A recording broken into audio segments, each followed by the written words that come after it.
अरे, हमारे जगन्नाथ जी और बलभद्र जी ऐसे भिक्षा क्यों मांग रहे हैं? आइए देखते हैं इस अनसुनी कथा में। आज हमारे श्री मंदिर में माता लक्ष्मी बड़े लाड से ठाकुर जी के पास आई। उन्होंने हाथ जोड़कर प्रभु से विनती की, हे नाथ, आज मेरा गुरुवार का व्रत है। अगर आपकी आज्ञा हो तो मैं जरा नगर घूमने जाना चाहती हूँ। हमारे ठाकुर जी तो स्वभाव से ही भोले हैं। बोले, अरे देवी, तुम तो जगत जननी हो, तुम्हें मेरी आज्ञा की क्या जरूरत, जाओ घूम आओ। बोले ठाकुर जी, उन्हें बिल्कुल भी अंदाजा नहीं था कि उनकी ये हाँ आगे चलकर क्या खेल करने वाली है। माता लक्ष्मी ने एक बूढ़ी ब्राह्मणी का रूप धरा और नगर में घूमने निकली। घूमते घूमते वे श्रेया नाम की एक भक्त महिला के घर जा पहुंची। श्रेया बेचारी सुबह सुबह आंखों में आंसू लिए माँ की पूजा कर रही थी। माता का दिल पिघल गया।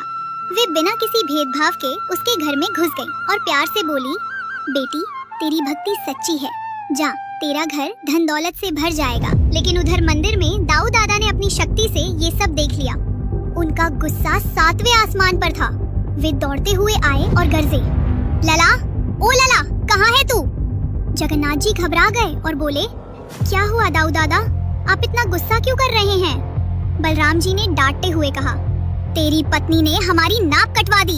एक छोटी जाति के घर होकर आई है, अब उसे कह दे कि मंदिर के अंदर कदम ना रखे। जगन्नाथ जी बहुत दुखी हो गए। बोले, दादा, आज उनका व्रत था, वो तो गरीबों का दुख दूर करने गई थी। बलराम जी ने पैर पटकते हुए कहा, बस, मैं कुछ नहीं सुनना चाहता। अगर वो अंदर आई तो मैं बाहर चला जाऊंगा। अब तू चुन ले, तेरा बड़ा भाई या तेरी पत्नी। उसी वक्त माता लक्ष्मी दरवाजे पर आ गई। जगन्नाथ जी ने नजरें झुका ली और धीरे से कहा, देवी, दादा नाराज हैं, तुम अंदर नहीं आ सकती। ये सुनकर माता लक्ष्मी की आंखों में आंसू आ गए। वे गुस्से में बोली, अच्छा, जिस पति के लिए मैंने सब छोड़ दिया वो आज मुझे घर से निकाल रहा है। माता ने अपना पल्लू झटका और बोली, तो सुनिए जगन्नाथ, आज मैं आपको श्राप देती हूँ। जिस खाने और खजाने पर आप दोनों भाइयों को इतना घमंड है ना, वो सब मेरे साथ जाएगा। 12 साल तक आप दोनों दाने दाने को तरसोगे। जब मैं अपने हाथों से खिलाऊंगी तभी आपका पेट भरेगा। इतना कहकर माता वहाँ से चली गई। वे सीधे समुद्र किनारे पहुँची और विश्वकर्मा जी से बोली, मेरे लिए यहाँ एक ऐसा महल बनाओ जो मंदिर से भी सुंदर हो। इसके बाद उन्होंने वेतालों को बुलाया और हुक्म दिया, जाओ, मंदिर खाली कर दो। राशन, पानी, गहने और वो गद्दे भी उठा लाओ जिन पर वो दोनों भाई अकर कर सोते हैं। वेताल डरते हुए बोले, माता, अगर प्रभु जाग गए तो? माता आराम से बोली, फिक्र मत करो, मैंने निद्रा देवी को वहाँ भेज दिया है। अगली सुबह जब दोनों भाई सोकर उठे तो नजारा ही कुछ और था। बलराम जी ने अपनी कमर पकड़ी और चिल्लाए, अरे लला, ये मेरा पलंग कहाँ गया? हम जमीन पर क्यों पड़े हैं? जगन्नाथ जी ने चारों तरफ देखा, मंदिर खाली पड़ा था। वे मुस्कुराए और बोले, दादा, लक्ष्मी गई तो सब ले गई। बलराम जी ने मुंह बनाया और कहा, जाने दे, एक औरत के जाने से हम भूखे थोड़े ही मरेंगे। हम मर्द हैं, अपना खाना खुद बना लेंगे। चल रसोई में। वे रसोई में गए पर डिब्बे खाली थे। बलराम जी हैरान रह गए। बोले, अरे भंडार घर देख।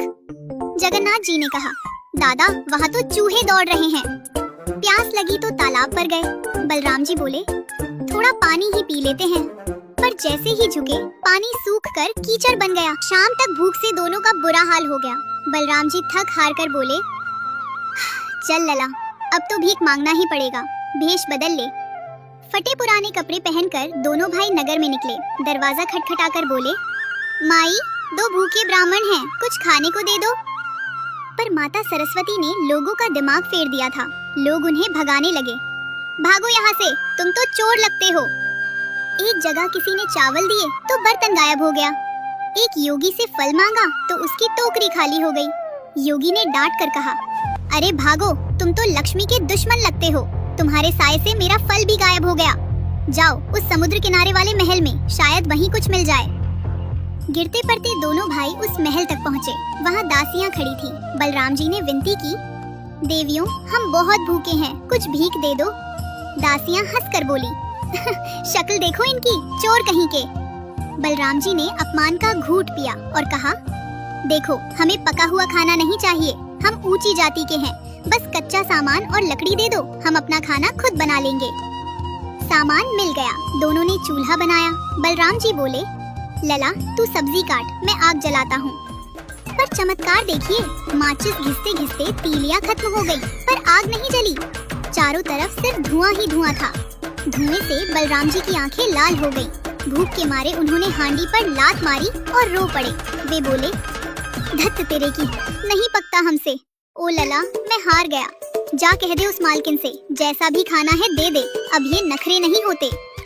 तभी माता लक्ष्मी ने सोने की थालियों में 56 भोग सजवाकर भेजे। दासी बोली, ये छोटी जाति के घर का खाना है, खाओगे? दोनों भाई एक साथ बोले, हाँ हाँ लाओ, सब खाएंगे। जैसे ही पहला निवाला मुंह में रखा, बलराम जी रुक गए। वे भावुक होकर बोले, लला, ये स्वाद, ये तो। तभी थाली में पोड़ पीठा देखकर ठाकुर जी चहक उठे। दादा, ये तो मेरी लक्ष्मी के हाथ का स्वाद है। खाना खाकर जब बैठे तो दासी पान लेकर आई और पूछा, महाराज, आपकी पत्नियां नहीं है क्या, जो ऐसे दर दर भटक रहे हो? जगन्नाथ जी ने भरी आंखों से कहा, थी तो सही, पर मैंने बेवकूफी में उसे निकाल दिया। सच कहूँ तो लक्ष्मी बिना नारायण भी भिखारी है। तभी पीछे से आवाज आई, तो अब अकल आई? दोनों झट से पलटे। सामने साक्षात माता लक्ष्मी मंद मंद मुस्कुराते हुए खड़ी थी। बलराम जी, जो भूख से बेहाल थे, दौड़ कर गए और हाथ जोड़कर बोले, अरे देवी, तुम चाहो तो मेरे कान खींच लो या मुझे मुर्गा बना दो, पर अब हमें छोड़कर मत जाना। मैं समझ गया, घर की स्त्री ही घर की असली दौलत है, और कसम से आज के बाद तुम जहाँ जाना चाहो जाओ, मैं मुंह पर ताला लगा लूंगा। बस अब कुछ खाने को दे दो। जगन्नाथ जी ने भी प्रेम से हाथ बढ़ाया और बड़े लाड से बोले, देख लिया प्रिय, शेर जैसा मेरा भाई आज भीगी बिल्ली बन गया है। तुम्हारे बिना वो सोने का सिंहासन भी मुझे कांटों जैसा चुभ रहा था। चलो अब और मत तड़पाओ, घर चलो। लक्ष्मी जी ने नखरे से अपना पल्लू सही किया और तिरछी नजर से बोली, इतनी आसानी से नहीं प्रभु, अभी तो आप कह रहे थे कि हम मर्द अपना खाना खुद बना लेंगे, तो फिर मुझे क्यों बुला रहे हैं? बलराम जी ने पेट पर हाथ फेरते हुए कहा, अरे देवी, वो मर्द वाली बात मैंने वापस ले ली। वो तो भूख में मेरा दिमाग घास चरने गया था, अब माफ भी कर दो। माता लक्ष्मी हंस पड़ी और बोली, ठीक है, पर मेरी एक शर्त है। क्या? माता गंभीर होकर बोली, वचन दीजिए, आज से मेरे महाप्रसाद में कोई जाति पाति नहीं होगी। मेरा प्रसाद कैवल्य कहलाएगा। एक ब्राह्मण एक चांडाल के हाथ से छीन कर भी प्रसाद खा सकेगा और कोई अपवित्र नहीं होगा। क्या ये मंजूर है? जगन्नाथ जी और बलराम जी ने एक साथ हाथ उठाया और हंसते हुए बोले, हमें मंजूर है देवी, 100 बार मंजूर है। और बस ठाकुर जी अपनी रूठी हुई लक्ष्मी को मनाकर गाजे बाजे के साथ वापस मंदिर ले आए। बलराम जी सबसे आगे नाचते हुए जा रहे थे, क्योंकि उन्हें पता था कि आज फिर से 56 भोग मिलने वाले हैं। अगर आपको ये वीडियो और जगन्नाथ जी की ये लीला पसंद आई हो तो लाइक, शेयर और भूलें और प्रेम से बोलिए, जय जगन्नाथ स्वामी जी की, जय महालक्ष्मी जी की।